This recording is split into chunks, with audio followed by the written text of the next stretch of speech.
Salut, c'est Frédéric Ostruy, bienvenue pour cette courte vidéo. Ce matin, on m'a posé une question et en fait, j'ai eu envie d'y répondre à travers cette vidéo.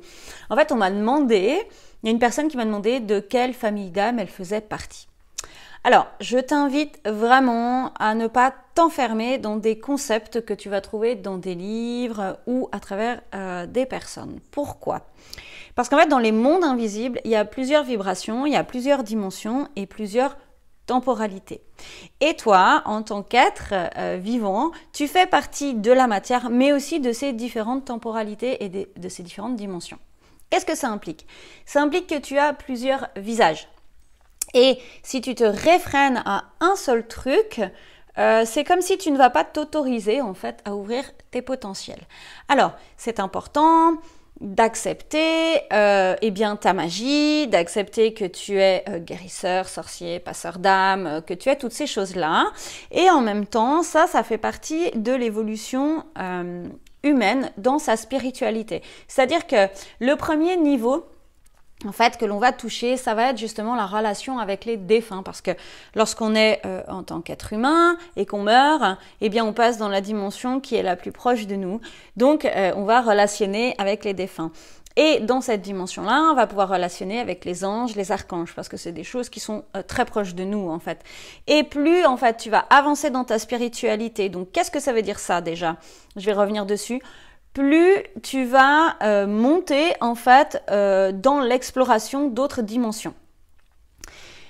Avancer dans sa spiritualité, ça veut dire descendre profondément à l'intérieur de toi, débugger ton ego.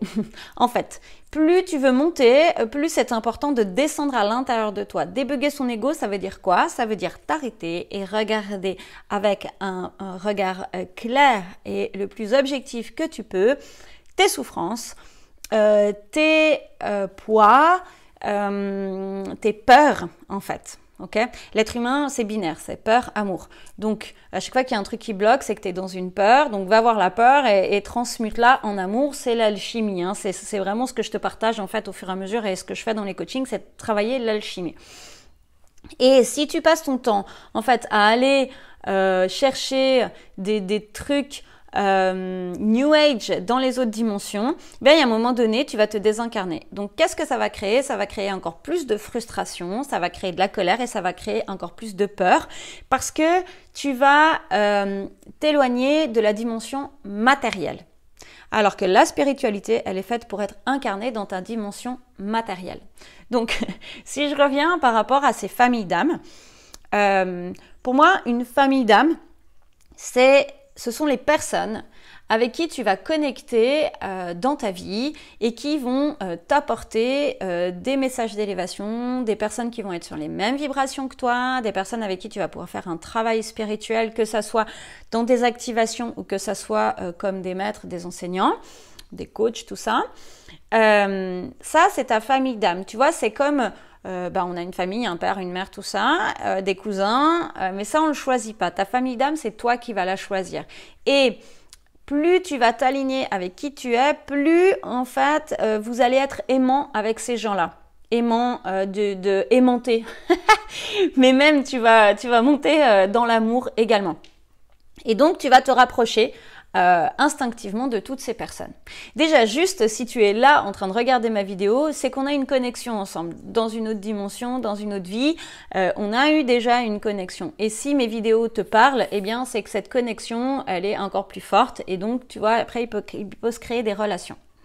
Donc, je te parle de ça parce que oui, est-ce que tu es chaman? Est-ce que tu es passeur d'âme, est-ce que tu es sorcière, je comprends que ça soit des questions que l'on a au début du cheminement parce que on se dit que c'est un peu fou ce qu'on vit et donc tu peux en fait trouver ces réponses-là en faisant des activations ou en allant chercher tes attributs. Enfin, tu peux m'envoyer un message, tu as les infos en dessous. Mais ce que je voudrais vraiment te passer, c'est de pas t'enfermer dans un truc parce que je vois énormément de gens qui sont en mode oui, je suis une sorcière ou je suis une passeur d'âme et puis qui s'arrêtent là en fait. Et le problème, c'est que là, tu vas développer ton ego Et quand on monte dans les autres dimensions, bah, en fait, c'est l'ego qui vient bloquer. Hein. C'est comme s'il y a des gardiens à chaque élévation. Et ces gardiens regardent un petit peu où t'en es parce que plus tu touches à ta vibration essentielle, plus tu deviens puissant. Et dans la puissance, si tu es empreint d'ego, donc de peur, quand je parle de peur, je parle de souffrance, qui peuvent se manifester comme quelque chose de dirigiste ou des choses comme ça, hein, bref. Eh bien, si tu utilises cette puissance avec ces peurs profondes qui sont souvent subconscientes, eh bien, tu peux faire vraiment du carnage, et puis c'est ça qu'on appelle la magie noire. Donc, j'espère que j'ai répondu à tes questions, et si tu en as d'autres, laisse-moi un commentaire. Je te fais des bisous, à bientôt, ciao!